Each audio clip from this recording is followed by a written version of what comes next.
October day. Let's give a round of applause for the weather we got. It's another beautiful Fort Ligonier days. And we're so happy you're here at Fort Ligonier because what happened here on October 12th of 1758 is why we commemorate Fort Ligonier days.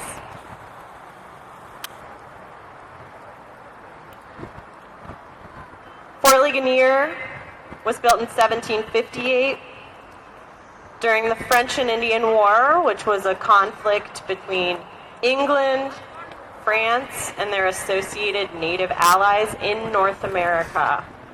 It lasted from 1754 to 1763, and it was part of a larger war called the 7 Years' War. It was considered to be the first world war because it involved every major power at the time, and fighting happened here in North America, down in the Caribbean, in Europe, Africa, India, and as far away as the Philippines. But the full global 7 Years' War really started here in Western Pennsylvania.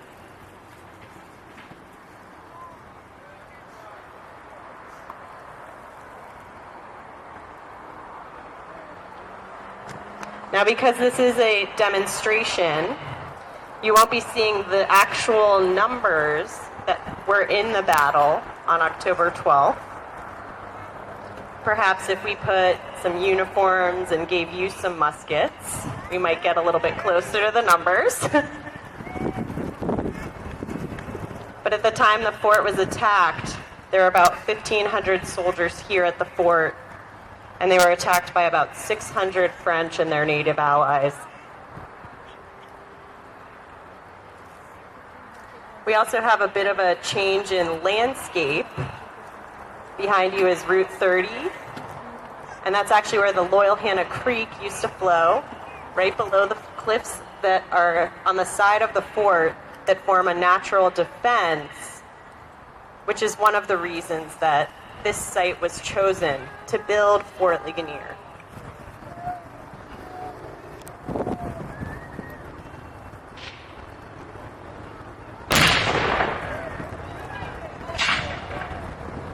On October 12th, 1758, at around 11 o'clock in the morning, out across the Loyalhanna Creek, where many of you might have parked today, are some natural meadows. Grazing in those meadows were cattle and horses, and guarding the livestock there were soldiers called grass guards. They were the first to be attacked by the French and Indians that morning in October of 1758.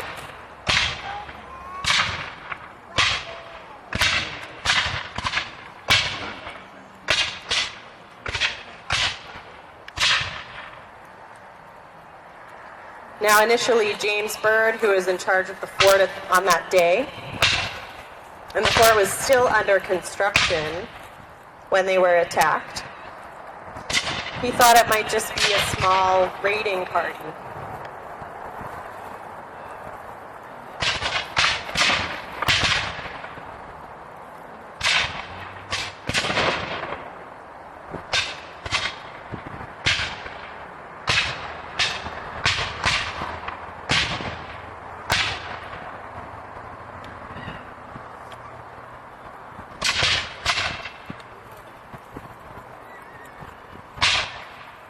And you can get a bit of an idea, even though many of us can't see exactly what's going on. We can hear it, we can see the smoke rising, and that's what a lot of the people in the fort would have seen first when those grass guards were attacked.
Ligonier was designed with rings of defense. The first ring of defense were a series of redoubts, which are small fortifications that would have been dotted along the perimeter outside of the fort. There was one where the get-go is today.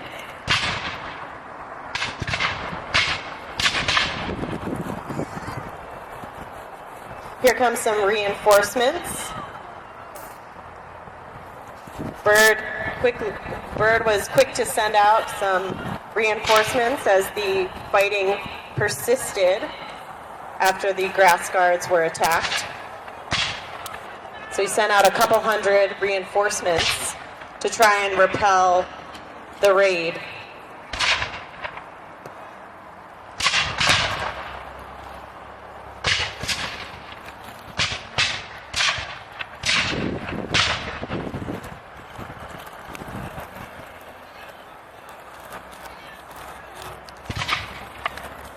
Now beyond the redoubts, if you were able to get beyond the redoubts, that first ring of defense, the next ring is the wall that surrounds you. It's called the outer retrenchment.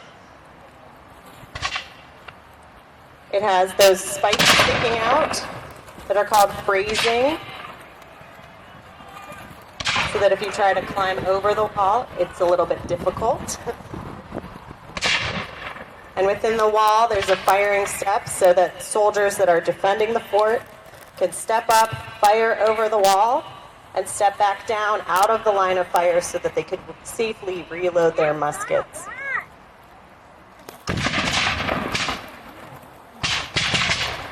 That's the wall gun that was just fired over there. It's a super-sized musket.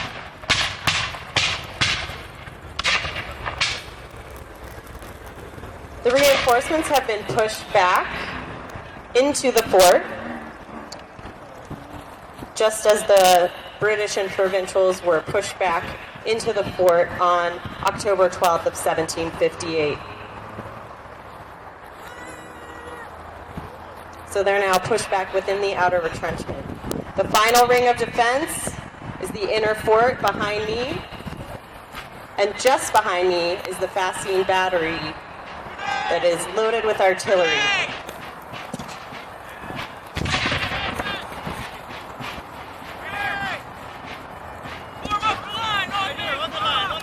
That's a grenade that was just thrown over the wall, and here comes a French grenadier.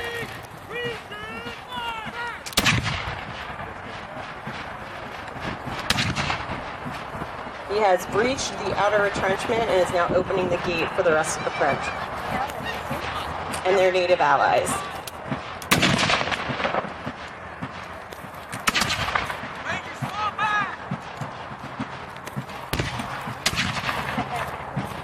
Now, the design of the fort was to try to prevent the enemy from getting within the innermost circle of defense that was protecting the supplies for the army. At its peak, Fort Ligonier had 5,000 people here that were associated with the army. They needed to be fed, clothed, and sheltered, so the supplies here were crucial. This was the middle of the wilderness in 1758.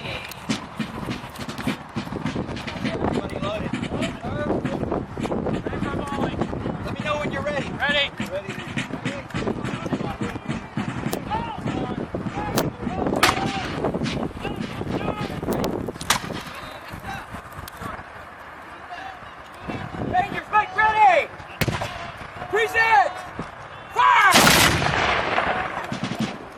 You can see our French soldiers here lining up in formation.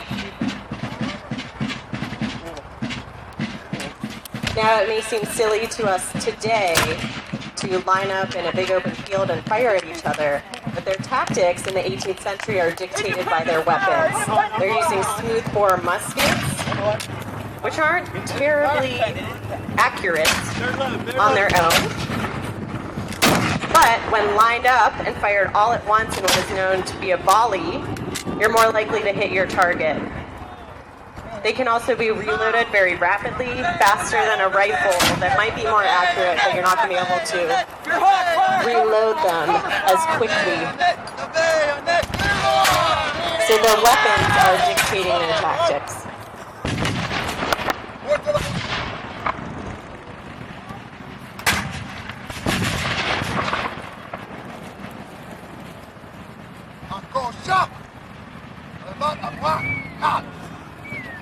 You can hear commands being issued in French for the French army here.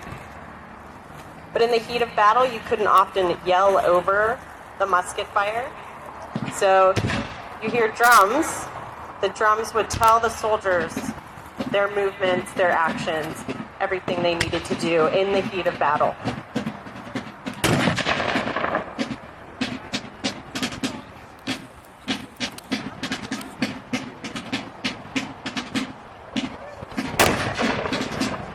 So actually all you need to do is kill the drummer boy.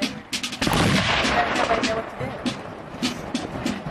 Now the goal of the Forbes campaign was to try to take the French fort at Fort Duquesne at present-day Pittsburgh. It was a coveted place because of the three rivers. If you controlled the rivers, you controlled trade for hundreds or even thousands of miles. So it was a very contested piece of land. This was a war for empire between England and France here in North America.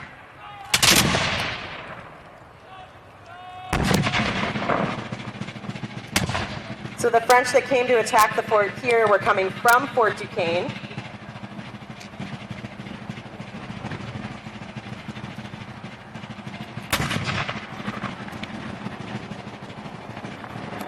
But their goal was not to try to take the fort. You would need a tremendous amount of artillery, cannons, and mortars to be able to try to take Fort Ligonier.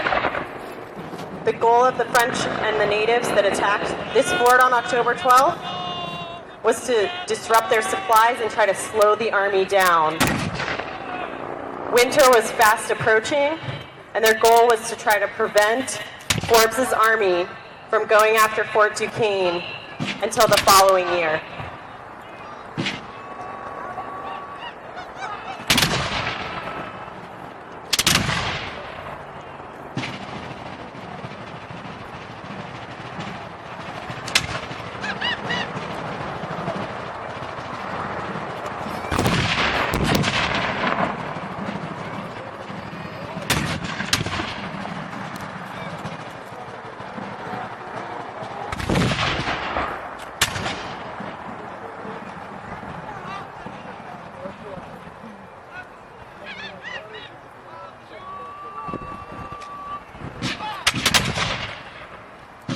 Now the soldiers you see on the British side, they're both regular British soldiers who are professional soldiers, as well as provincial soldiers from the different colonies, including Pennsylvania, Maryland, Virginia, and North Carolina.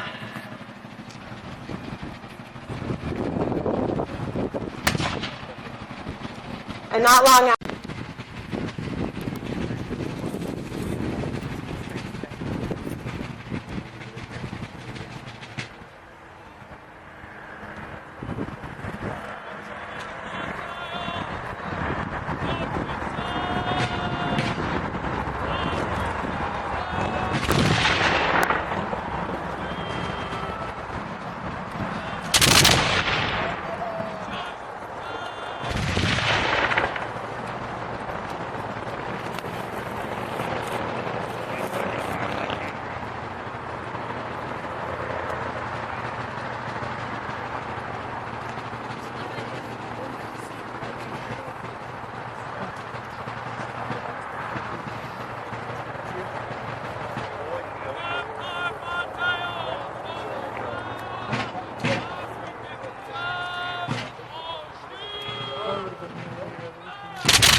The French are still standing their ground despite being advanced upon.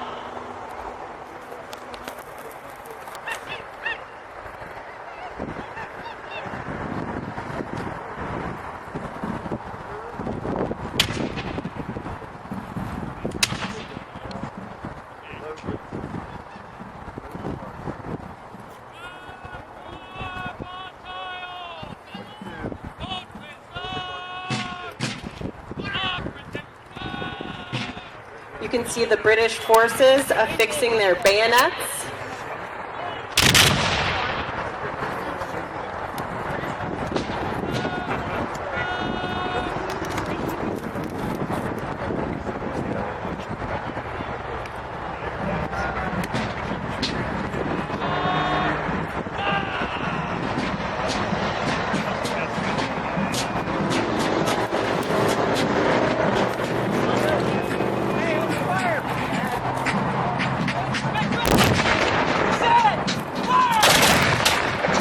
Now, the battle on October 12th was ultimately won by the British side. Fort Ligonier has never fallen. It has always been a British fort. The French were repelled back to Fort Ligonier, and ultimately it was the artillery that won the day and drove the French back. The French had seen how much artillery was here at Fort Ligonier, and that was one of the reasons that by the end of November they had abandoned Fort Duquesne, blown up their powder magazine. General Forbes marched in with his army and renamed it Pittsburgh.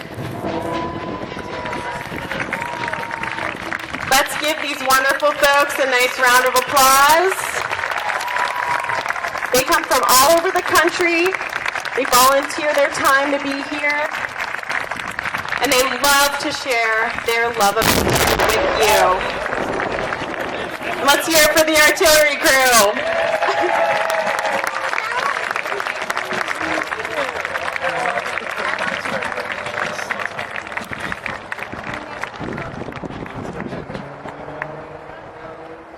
I want to thank you all for being here at Fort Ligonier today, because this is what Fort Ligonier Days is all about. It's about remembering our history.